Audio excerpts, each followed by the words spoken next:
No one noticed her at first. And that, in many ways, was the problem. She stepped onto the aircraft just as the cabin door was about to close, the soft chime echoing through the narrow aisle of first class. The scent of leather, citrus wipes, and expensive cologne hung in the air, a smell that always accompanied people who were used to being comfortable. People who were used to being seen. She moved calmly, pulling a small carry-on behind her. No entourage. No designer logos screaming for attention.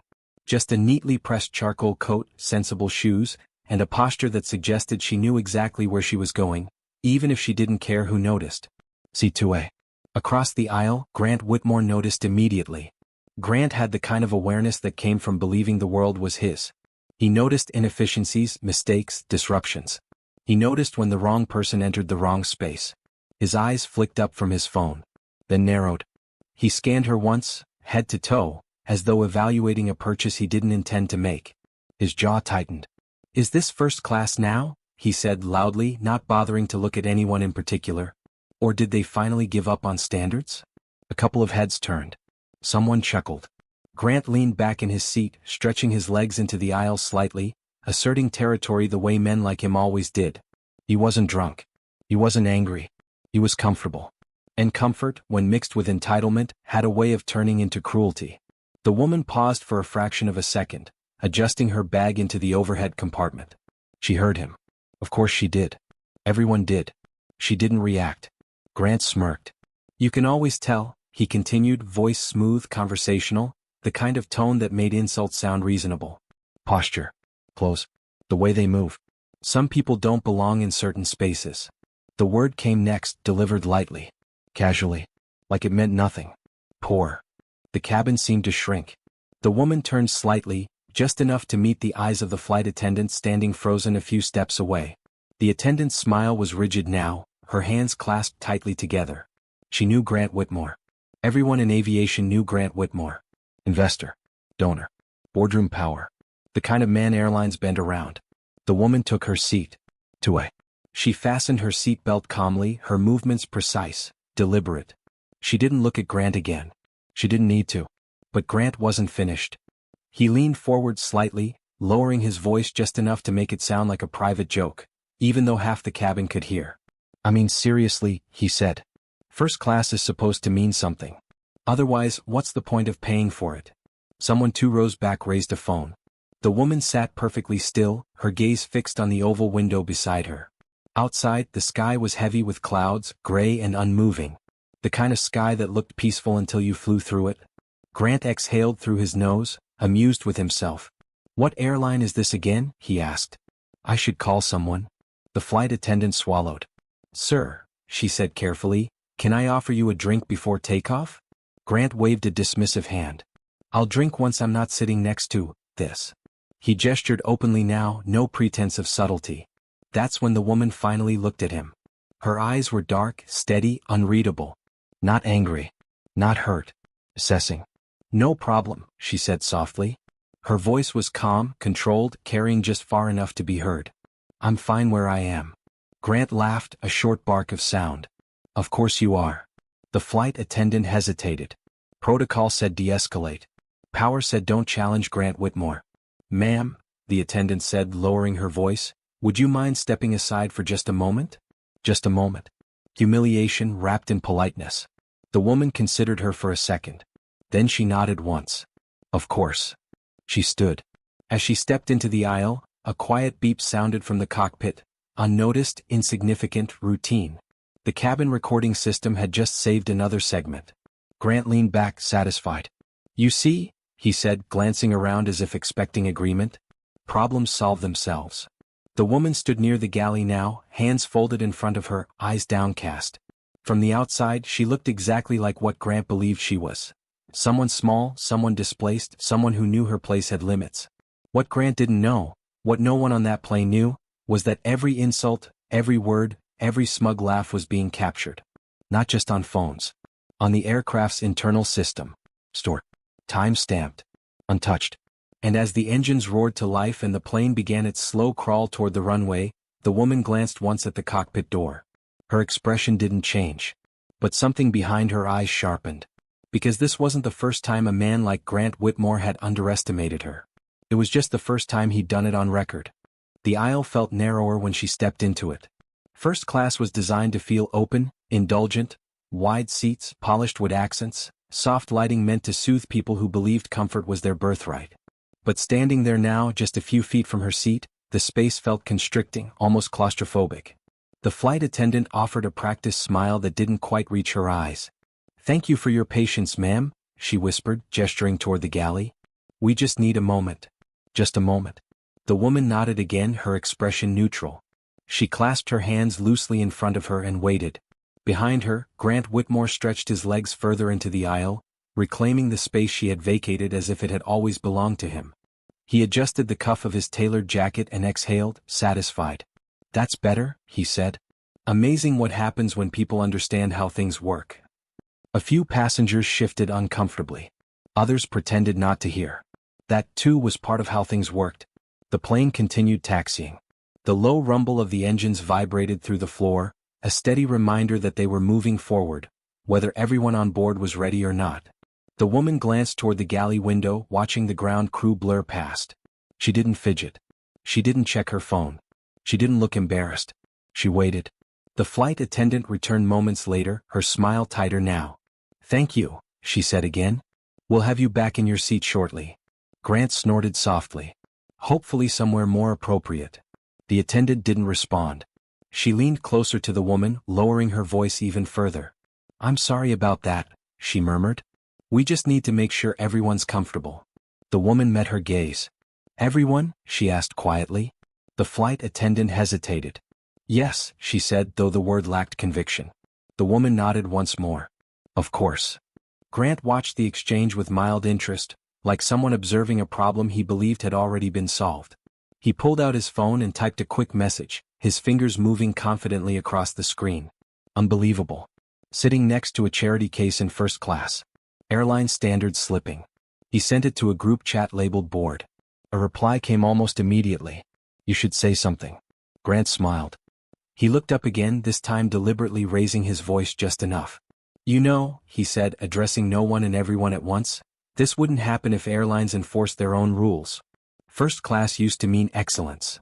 The woman's posture didn't change. But inside her coat pocket, her phone vibrated softly. She ignored it. Grant continued.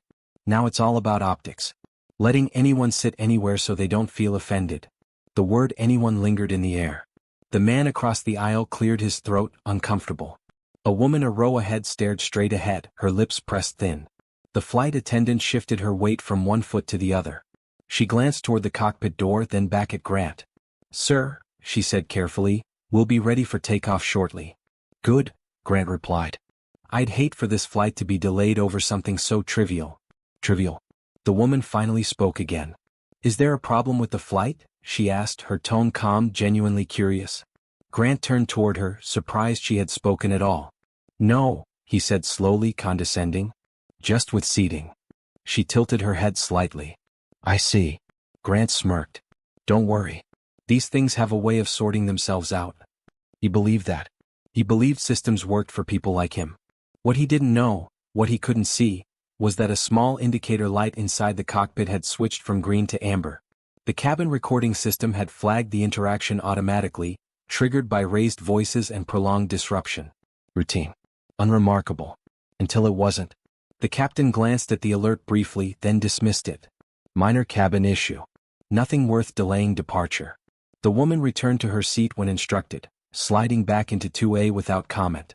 Grant didn't acknowledge her return, already bored with the situation now that he'd made his point. The seatbelt sign chimed.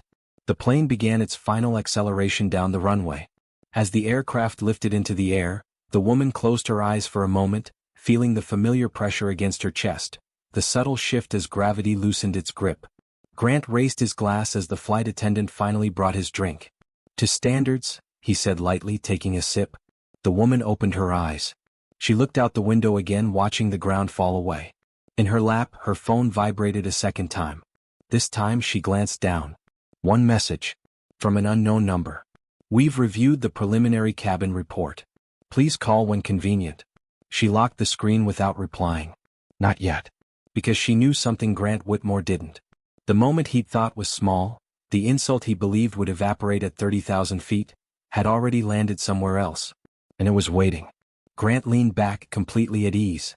He had no idea the flight he was on had already changed course.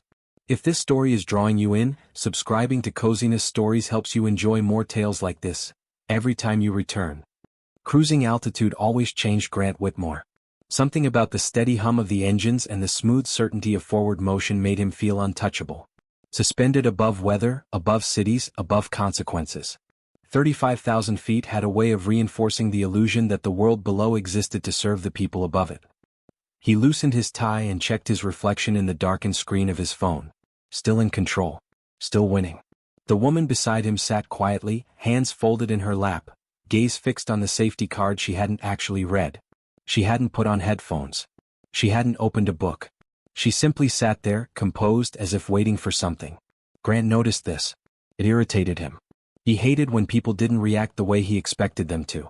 Most people pushed back. Most people protested. Some apologized. Others tried to explain themselves, why they belonged, why they deserved to be there. She had done none of that. He leaned slightly toward the aisle, lowering his voice again, but not enough. You know, he said, swirling the ice in his glass, I've flown this route for years. Used to be predictable. Classy. Now it's all social experiments. A businessman across the aisle shifted in his seat. Maybe just let it go, he muttered. Grant looked at him, amused. Let what go? The man shrugged. It's a long flight. Grant smiled thinly. Exactly. And I paid not to be uncomfortable. The woman remained silent. Grant glanced at her again. Her calm unsettled him more than anger ever could. You don't say much, he remarked. Probably used to being overlooked. She didn't look at him this time. Grant laughed softly. No offense. Some people are just background. That was when the cabin camera captured his face clearly, angled perfectly as he spoke, relaxed, confident, unaware. The flight attendant passed again, checking seatbelts. When she reached their row, Grant stopped her with a raised finger.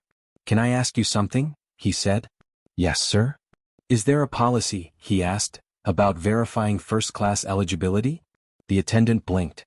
Sir, all passengers are seated according to their boarding passes. Grant nodded, pretending to accept the answer.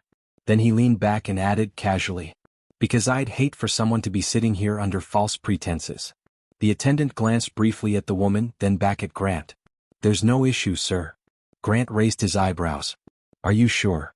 The attendant held his gaze. Yes. Grant scoffed quietly. That's disappointing. He turned toward the woman again. Don't worry, he said. I'm sure you'll be comfortable, wherever you land. The implication hung in the air. The woman finally turned her head toward him, slowly, deliberately. Is there something you need? She asked. Her voice was still calm, but now there was something else beneath it. A firmness, a clarity that made Grant pause. He smiled, but the smile didn't reach his eyes. Just curious, he replied. You don't strike me as the usual crowd. She studied him for a moment, then nodded slightly. Neither do you. Grant laughed louder this time. That's funny. She didn't smile. The man across the aisle exhaled sharply and looked away. Grant took another sip of his drink, then leaned forward, emboldened by the attention. You know what the problem is? He said, voice louder now. We're too afraid to say what everyone's thinking. We pretend it's about inclusion, but really it's about lowering standards. The woman looked back out the window. Grant continued. Some people work their whole lives to sit up here. Others just show up. The words weren't shouted. They didn't need to be. They were sharp enough as they were. And somewhere above them, the recording system flagged the exchange again. A second alert, stacking on top of the first. The captain didn't see it yet. No one did. Except the system that never forgot. Grant leaned back, satisfied once more. He checked his phone and saw another message in the board chat. You okay? He typed back. Fine. Just reminding the airline who pays their bills. He hit send. The woman's phone vibrated again in her pocket. She didn't look at it.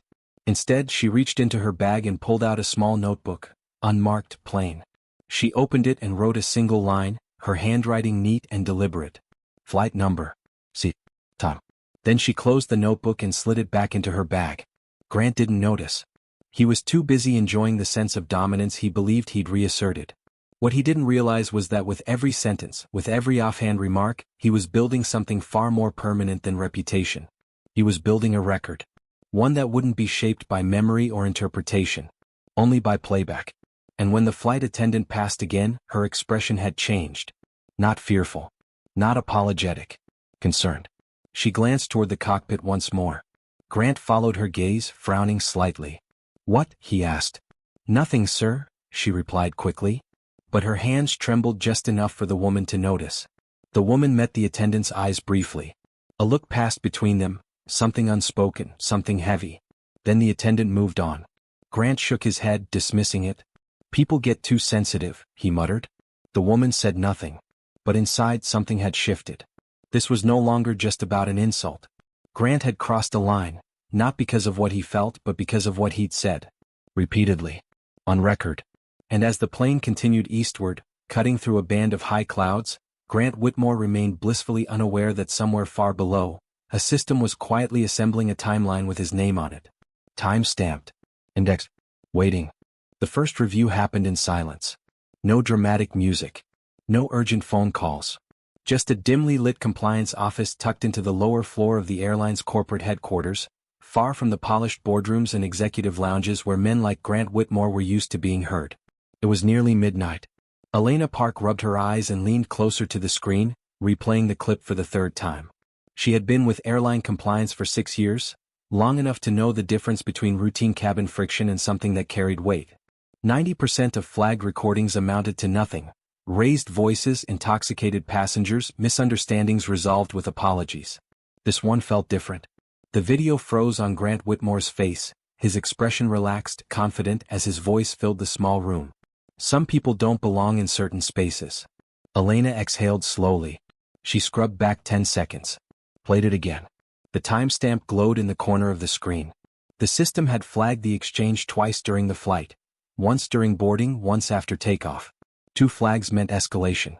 She clicked open the metadata panel. Passenger, Whitmore Grant. Seat, 2C.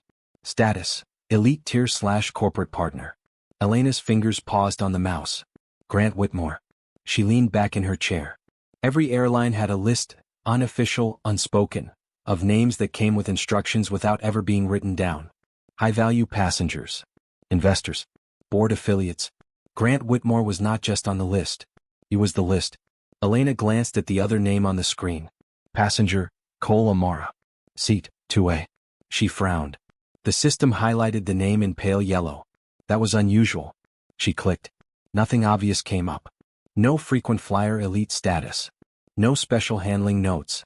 No flags. Just a single internal tag recently added.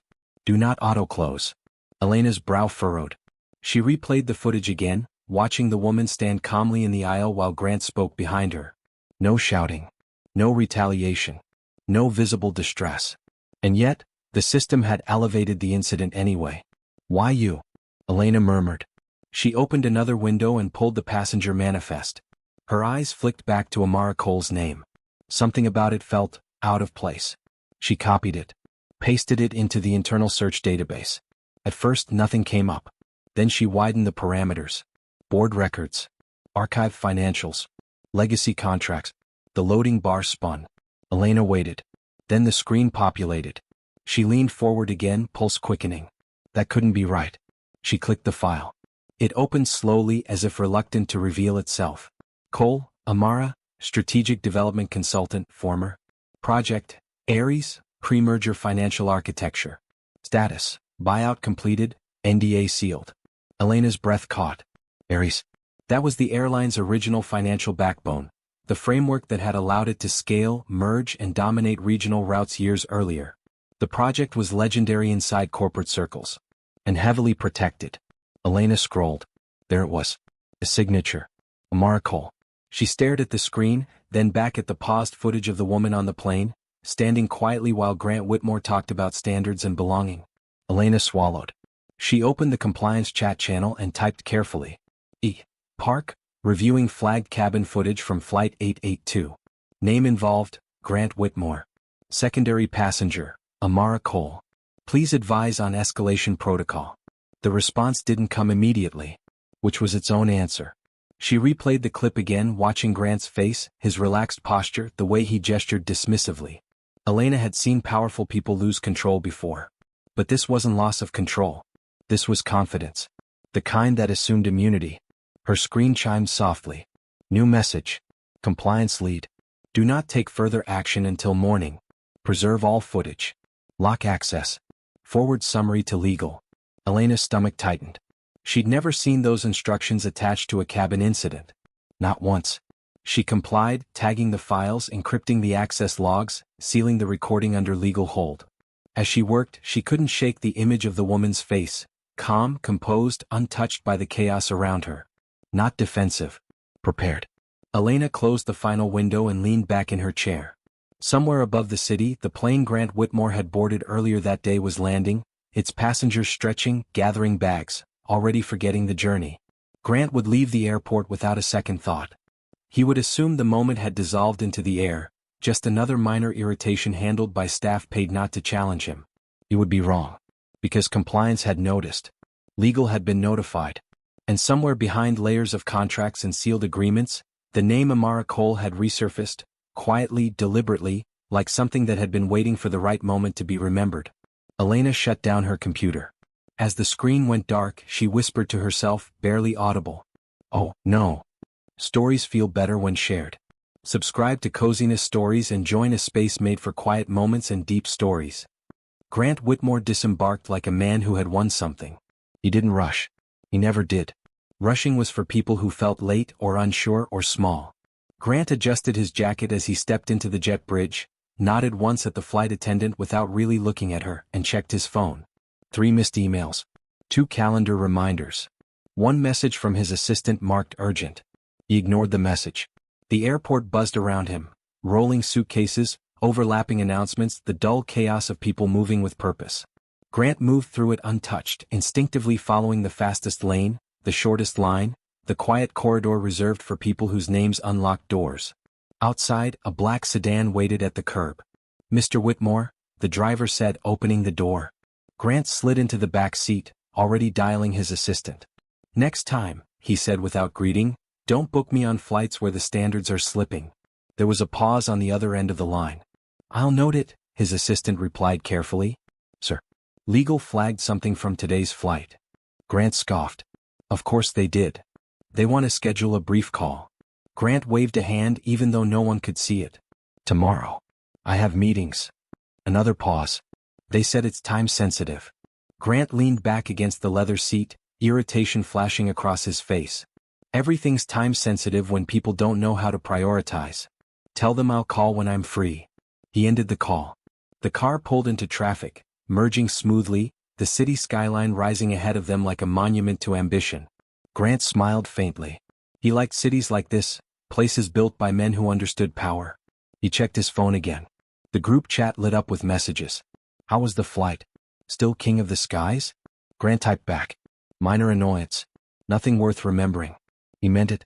By the time he reached his penthouse, the incident had already faded in his mind, filed away under the same category as rude waiters and slow security lines, inconveniences handled by people beneath him. He poured himself a drink and stepped onto the balcony, watching the city pulse below. He felt untouchable. What Grant didn't know was that while he was reclaiming his routine, another routine had been interrupted, one that didn't bend to wealth or confidence. Across the city, in a far quieter neighborhood, Amara Cole unlocked the door to her apartment and stepped inside. She kicked off her shoes, set her bag down neatly, and stood still for a moment, listening to the familiar hum of silence. The space was modest but immaculate. No excess. No clutter.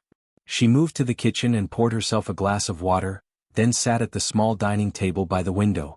Only then did she take out her phone. The message from the unknown number was still there. We've reviewed the preliminary cabin report. Please call when convenient. Amara stared at the screen for a long moment. She knew that tone. Careful. Neutral. Controlled. Compliance. She set the phone down and exhaled slowly. She had known, the moment Grant spoke, that the incident would not disappear. She had seen arrogance like his before, loud, careless, convinced of its own invisibility. Years ago, men like Grant had sat across from her in conference rooms, smiling while they absorbed her ideas, then cutting her out once the ink dried. They had underestimated her silence then too. She stood and walked to a narrow bookshelf against the wall. From behind a row of neatly arranged reports, she pulled out a thin folder, its edges worn from time. Inside were documents she rarely revisited. Contracts, emails, drafts marked confidential. And one page she always remembered. A signature line. Amara Cole, Strategic Development Consultant. She traced the ink lightly with her finger. Ares had been her brainchild, the financial architecture that allowed a struggling airline to reinvent itself. She had been young, careful, brilliant, and naive enough to believe that good faith was enough. The buyout offer had come quickly. Too quickly. They had praised her work, thanked her for her contribution, asked her to sign an NDA for her protection. She had signed. She had walked away quietly and watched from a distance as the airline grew into a giant, its executives celebrated, its investors praised. Men like Grant Whitmore rose on the back of her blueprint. She closed the folder and slid it back into place. Her phone buzzed again. This time it was a voicemail notification. She listened. "Miss Cole, this is legal compliance with Ares Airlines. We're following up regarding an incident on Flight 882. At your convenience, we'd like to discuss next steps." Next steps. Amara allowed herself a small, almost imperceptible smile. She returned the phone to the table and sat down, folding her hands neatly in front of her. She would call them. But not tonight. Tonight, she wanted to remember something important. Grant Whitmore believed power lived in volume, in speaking louder, taking up space, making others move. He had never understood the power of waiting. Across the city, Grant finished his drink and glanced at the skyline one last time before heading inside. He slept easily that night, dreamless, unaware that the machinery he trusted, the systems he assumed protected him, had already begun to turn in a direction he couldn't control. Because while Grant Whitmore walked back into his world unchanged, Amara Cole had just stepped back into his. And this time she wasn't walking away. Amara made the call the next morning. Not early. Not late. Exactly on time. She waited until the city outside her window had fully woken, traffic thickening, horns blaring, the low hum of movement settling into its daily rhythm. Only then did she pick up her phone and dial the number left in the voicemail. It rang twice. "Legal compliance, this is Martin Hale," a man's voice answered, professional and cautious. "This is Amara Cole," she said. "You called." There was a pause. Not long, just long enough to register recognition. "Yes," Martin replied. "Thank you for getting back to us, Miss Cole. We appreciate your time." "I imagine you do," Amara said evenly. Another pause. "If you're available," Martin continued, "we'd like to discuss the incident on Flight 882 and outline the options moving forward." "Options?" Amara repeated. "For whom?" "For all parties involved," he said carefully. Amara leaned back in her chair, eyes drifting to the window. "I'm listening." Across town, in a glass-walled conference room on the 43rd floor of Whitmore Holdings, Grant Whitmore was growing impatient. "This is ridiculous," he snapped, pacing. "You're telling me legal wants a meeting over a comment?" His attorney, Daniel Brooks, remained seated, hands folded on the table. Daniel had been practicing long enough to recognize danger long before it announced itself. "It's not just a comment," Daniel said calmly. "It's recorded." Grant waved a dismissive hand. "Everything's recorded these days. That doesn't make it actionable." Daniel didn't respond immediately. He slid a tablet across the table. "Watch." Grant frowned but picked it up. The video loaded. The cabin. The lighting. His own voice, unmistakable. "Some people don't belong in certain spaces." Grant stiffened. He scrubbed forward. There it was again. The laugh. The gesture. The ease. He watched himself say the word poor like it was nothing. When the video ended, Grant set the tablet down slowly. "That's out of context," he said. Daniel nodded. "That's what we'll argue if it comes to that." "If." Grant snapped. "This won't come to that." Daniel leaned forward slightly. "Grant, the passenger involved is not who you think she is." Grant scoffed. "She was sitting next to me. I think I know exactly who she was." Daniel hesitated. "Her name is Amara Cole." Grant shrugged. "Never heard of her." Daniel inhaled slowly. "She was a strategic consultant on Ares." Grant's expression faltered, just for a second. "That's ancient history," he said. "And irrelevant." "Not to legal," Daniel replied. "And not to a jury." Grant's jaw tightened. "You're telling me the airline is siding with her?" "I'm telling you the airline is protecting itself," Daniel said. "And right now you're the liability." The words hung between them. Across the city, Amara listened as Martin Hale explained the airline's position. We take these matters seriously, he said. The footage presents concerns regarding passenger treatment and discriminatory conduct, Amara finished. Yes, Martin said quietly. And what exactly are you offering? She asked. Martin hesitated. There are informal resolutions we could explore. Amara smiled faintly. You mean silence? We mean discretion, Martin corrected. Amara's smile faded. Discretion is what allowed this to happen, she said. I'm not interested. Another pause. I see, Martin said carefully. Then we should prepare for escalation. Yes, Amara replied. You should. She ended the call. In the conference room, Grant paced again, anger rising. So what? He said. She wants money? Fine. Write the check. Daniel stood. She hasn't asked for money. Grant stopped pacing. Then what does she want? Daniel met his gaze. Accountability. Grant laughed, sharp and humorless. For what? Saying what everyone thinks. For proving it, Daniel replied. Silence. That afternoon, an internal memo circulated quietly through the airline's executive ranks. No press release. No announcement. Just a subject line that made several people sit straighter in their chairs. Potential litigation. Passenger incident / Whitmore. By evening, a journalist who specialized in aviation ethics received an anonymous tip. By nightfall, Grant Whitmore's name appeared in a draft headline that hadn't yet been published. Grant stood alone in his office as the city lights flickered on outside. His phone buzzed. Messages from board members now asking questions instead of laughing. He poured another drink. It didn't steady him this time. Because for the first time since the flight, Grant Whitmore understood something had changed. The incident hadn't disappeared. It had evolved. And somewhere, Amara Cole was no longer waiting. She was moving. The article didn't publish immediately. That was the worst part. Grant Whitmore had lived long enough in the public eye to understand media cycles. He knew outrage moved fast, but anticipation moved faster. The silence between a rumor and its confirmation was where power slipped. He sat at his desk the next morning staring at his phone, refreshing the same 3 news apps over and over, pretending he was just staying informed. Nothing yet. But his inbox told a different story. Requests for comment. Off-the-record inquiries. Calendar holds suddenly marked tentative. At 9:12 a.m., his assistant knocked once and entered without waiting. The board wants an emergency call, she said. 10 minutes. Grant didn't look up. About what? She hesitated. About the flight. Grant's jaw tightened. Put it on. The screen lit up with familiar faces, men and women who had smiled at him for years, toasted him at fundraisers, praised his instincts in interviews. Today their expressions were carefully neutral. Grant, the board chair began, we need to discuss exposure. Exposure to what? Grant snapped. A passenger complaint? A documented incident involving discriminatory language, another member corrected. Grant laughed sharply. You've all said worse behind closed doors. A few eyes shifted. That's precisely the problem, the chair replied. This wasn't behind closed doors. Grant leaned forward. You're overreacting. One of the newer board members, younger, quieter, spoke for the first time. The footage is clear. Grant turned toward the screen. And since when do we let recordings dictate context? Since the public does, the chair said. Grant's mouth opened then closed. We need to know, the chair continued, if you've had prior interactions with this passenger. No, Grant said quickly. I didn't know who she was. Pause.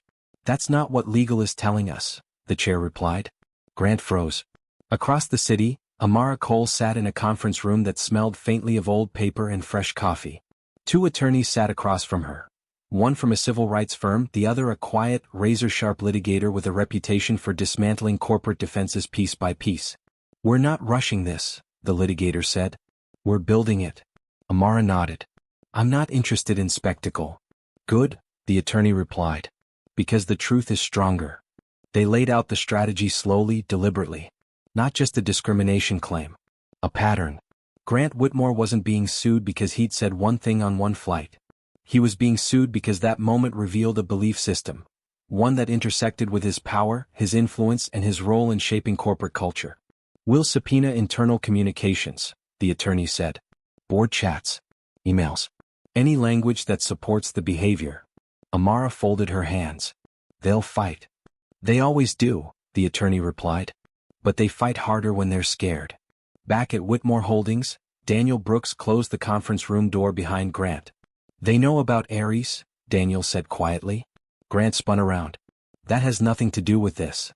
"It has everything to do with this," Daniel replied. "Because it establishes history." Grant paced. "I was an investor. I didn't design the system." "But you benefited from it," Daniel said. "And you spoke to its architect like she was disposable." Grant stopped pacing. "You need to prepare," Daniel continued. "This will go public." "When?" Grant asked. Daniel hesitated. "Soon." As if on cue, Grant's phone buzzed. A notification. Aviation Ethics Journal, breaking draft. The headline wasn't final yet. It was worse. Sources confirm airline investigating investor after recorded cabin incident. Grant stared at the screen. "This is a hit job," he muttered. "No," Daniel said. "It's momentum." That afternoon, Amara stepped out of the law office and into the sunlight. Reporters hadn't found her yet. That would come later. For now, she walked freely down the street, her phone buzzing with messages from people she hadn't heard from in years. Former colleagues. Old partners. Quiet allies. One message stood out. "I always wondered when this would catch up to him. Let me know if you need anything." She didn't reply. Not yet. Grant's name began trending that evening, not explosively but steadily. A slow burn. The kind that didn't flare and fade but built pressure hour by hour.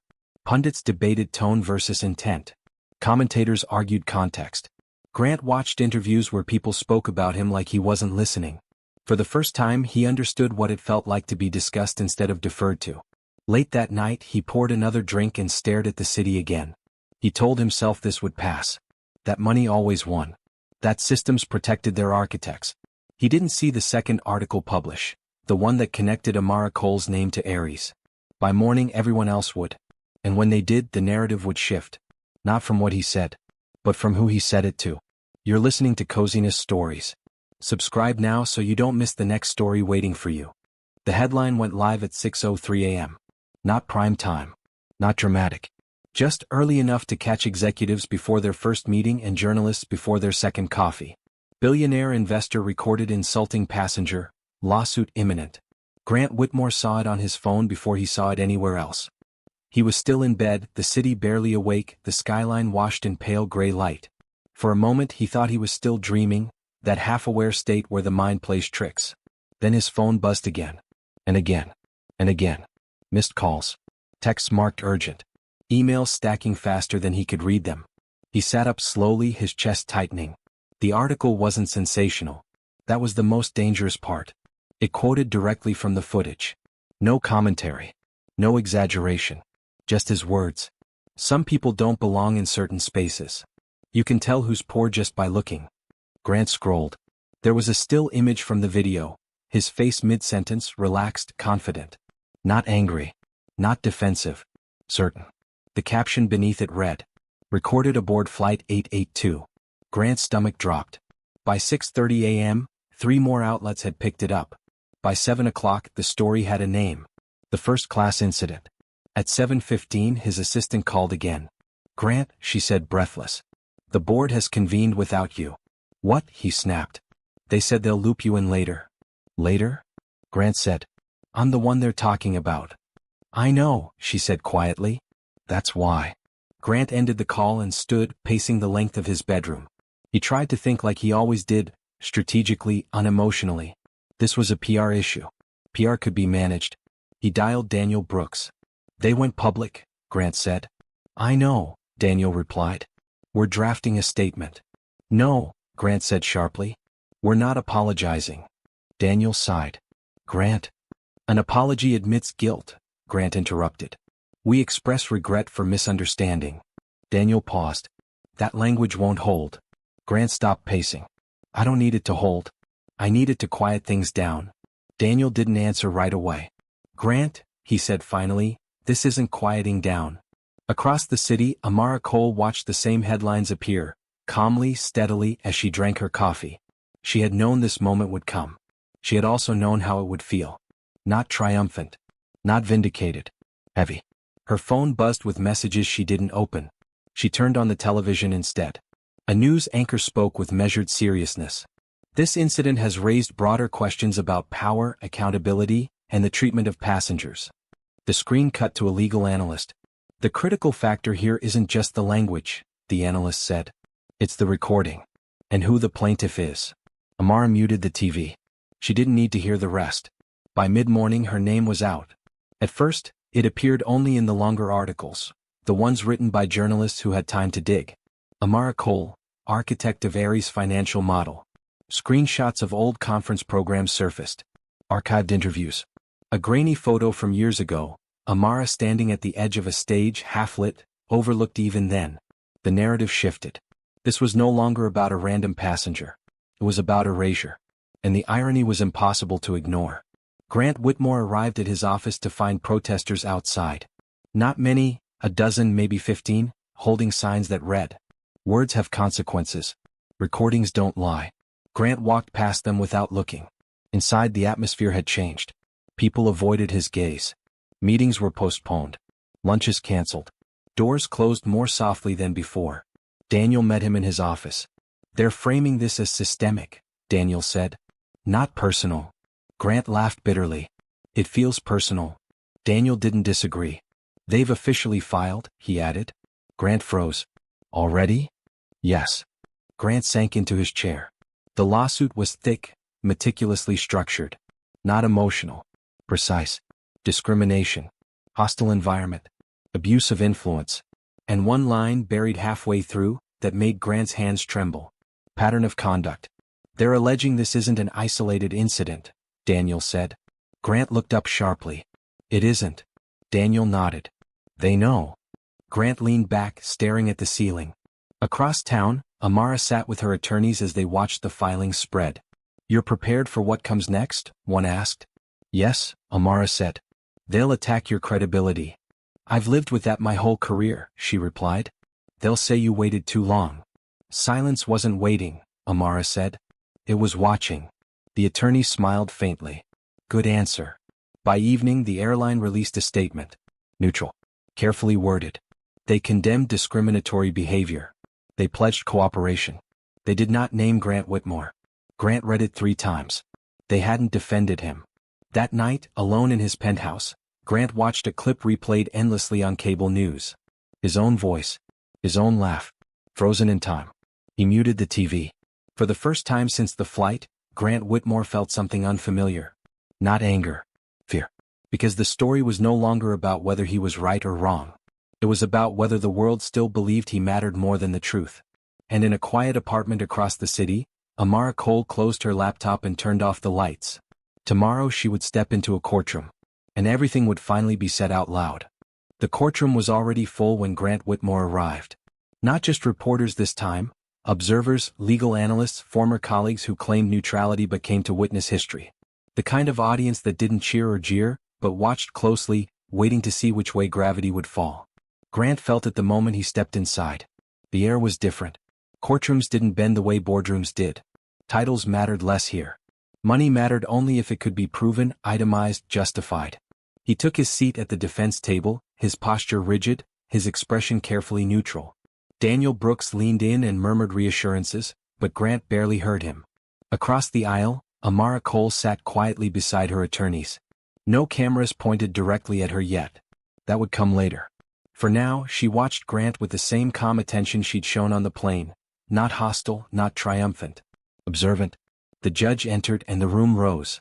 When everyone sat again, the proceedings began with formalities, case numbers, acknowledgments, motions. Grant listened, half-detached, until the judge's voice cut sharply through his thoughts. "Counsel," the judge said, "we'll begin with the evidence." Amara's lead attorney stood. "Your Honor," she said, "the plaintiff requests that the court admit audio-visual footage recorded aboard Flight 882. Grant's jaw tightened. "Proceed," the judge said. The lights dimmed. The screen at the front of the courtroom flickered to life. Grant saw himself before he heard himself. Relaxed. Confident. Smiling faintly. Then his voice filled the room. "Is this first class now? Or did they finally give up on standards?" A murmur rippled through the gallery. Grant shifted in his seat. The footage continued. Some people don't belong in certain spaces. The camera angle changed. Him gesturing dismissively, the woman standing in the aisle, the flight attendant frozen between them. Then the word, "poor." The room went still. No coughing. No shuffling. Just silence.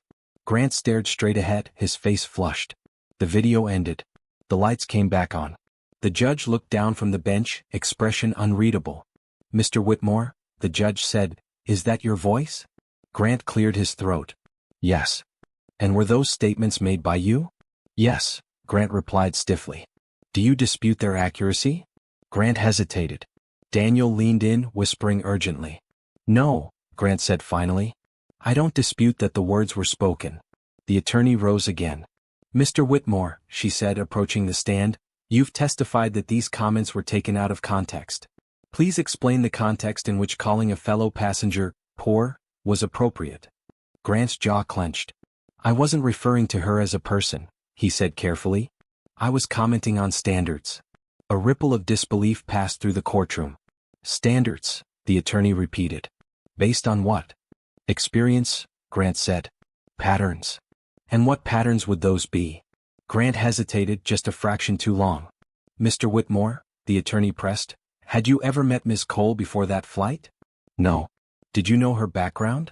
"No." "Her profession?" "No." "Then on what basis did you conclude she did not belong?" Grant swallowed. "I made an assumption." The attorney nodded slowly. "An assumption," she repeated, letting the word hang. "Based on appearance." "Yes," Grant said. The courtroom stirred. And when the flight attendant asked Miss Cole to step aside, the attorney continued, "Did you object?" "No." "Did you intervene?" "No." "Did you feel any responsibility for the humiliation she experienced?" Grant bristled. "I didn't humiliate anyone." The attorney paused, then turned to the judge. "Your Honor," she said, "the plaintiff rests on the recorded evidence and the defendant's own testimony." Grant's chest tightened. The judge leaned forward slightly. "Mr. Whitmore," he said, "do you understand that your position of influence may amplify the impact of your words?" Grant hesitated. "I suppose," he said reluctantly. "Do you believe passengers should be treated equally aboard an aircraft?" "Yes," Grant said quickly. "Then why," the judge asked quietly, "did you behave as though the rules did not apply to you?" Grant had no answer. Across the aisle, Amara watched him carefully. This was the moment. Not the verdict. Not the press coverage. The moment when a man who had always been deferred to was forced to sit still and listen. The judge turned to Amara's attorney. "You may proceed." She stood. "Your Honor," she said, "this case is not about a single insult. It's about what happens when power assumes permission." She gestured toward the screen. "That footage shows more than words. It shows expectation, the expectation that someone else would move, comply, disappear." Grant stared at the table now. The attorney continued. "And today we will show that this expectation was not an anomaly. It was a pattern." Grant's head snapped up. Pattern. The word echoed in his mind. The judge nodded slowly. "Call your next witness." The attorney looked toward the back of the courtroom. "We call the airline compliance officer who reviewed the footage." Grant's heart sank.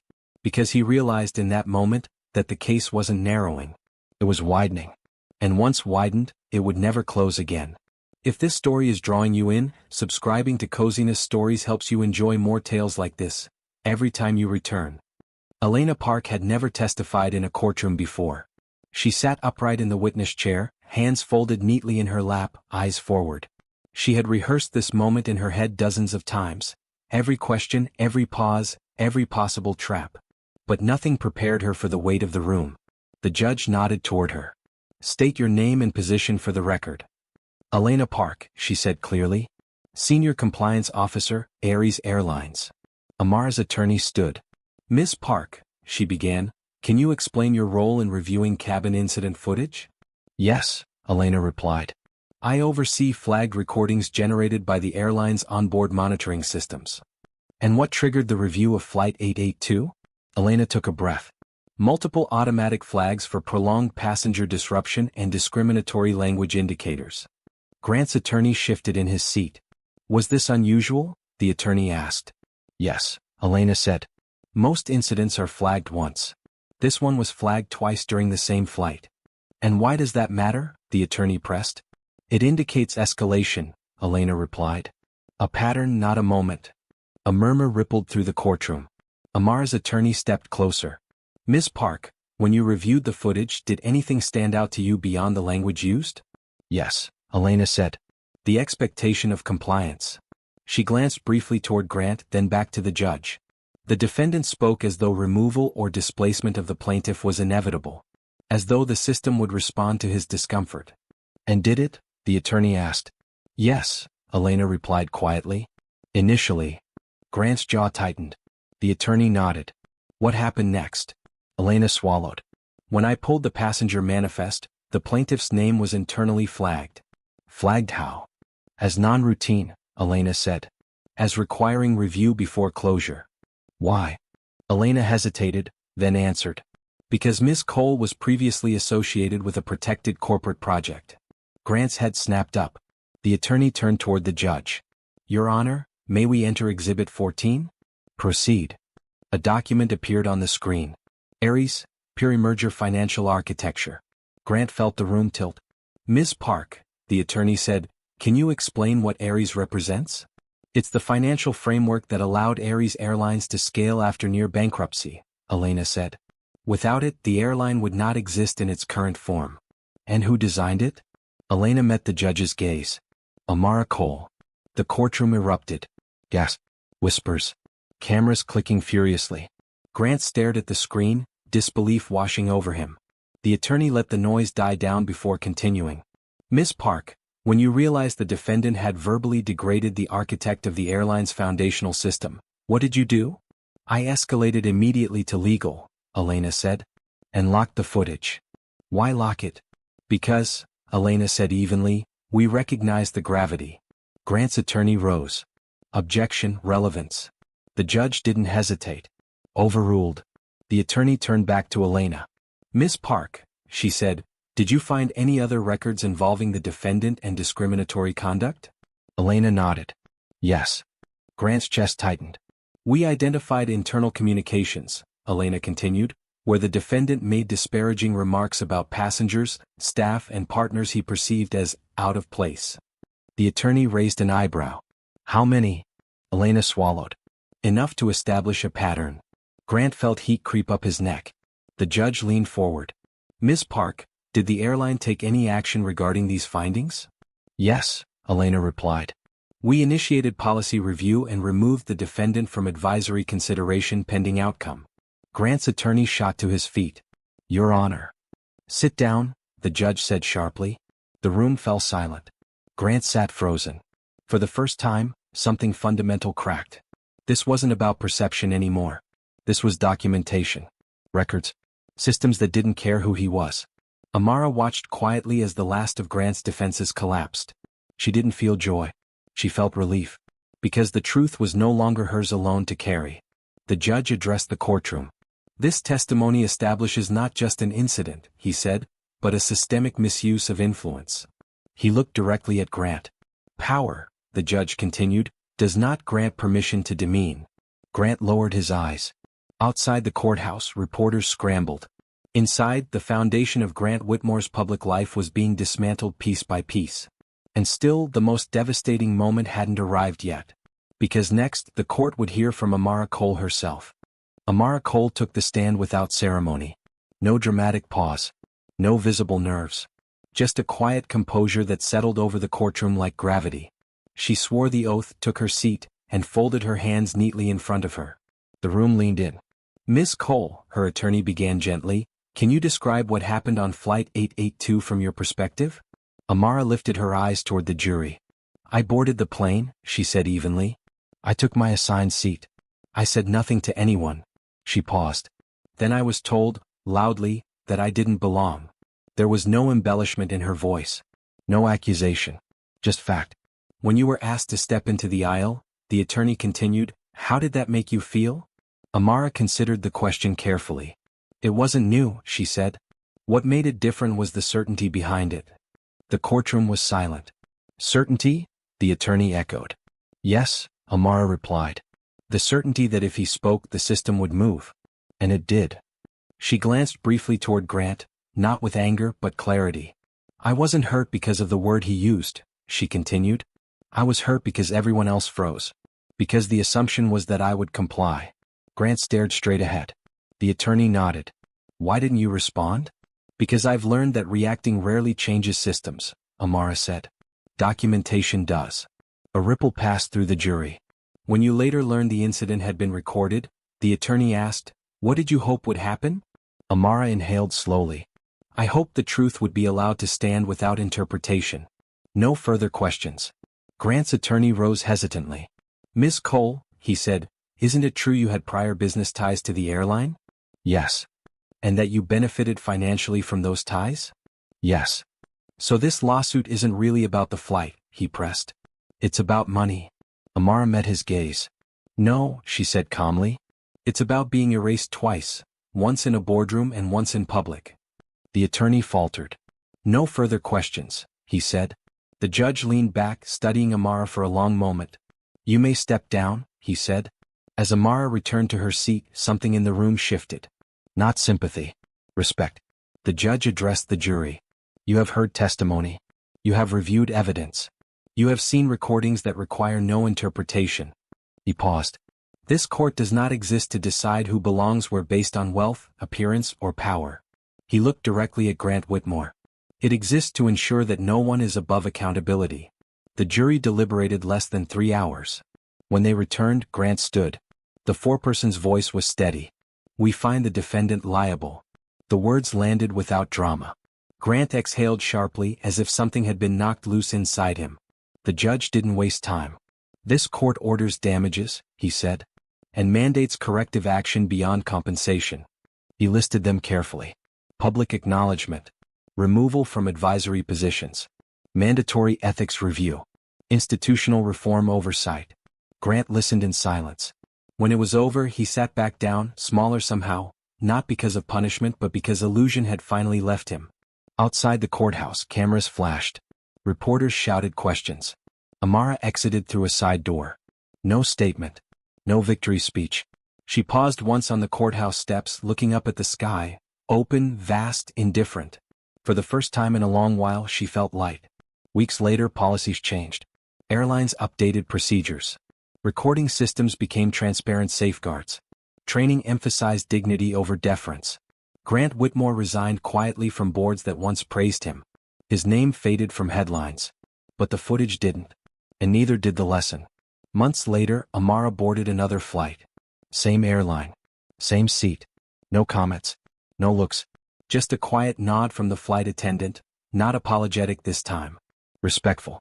As the plane lifted into the sky, Amara looked out the window and allowed herself a small, private smile. Justice hadn't shouted. It had simply been recorded. And this time, it stood. Thank you for spending this moment with Coziness Stories. Subscribe, rest easy, and I'll see you in the next story.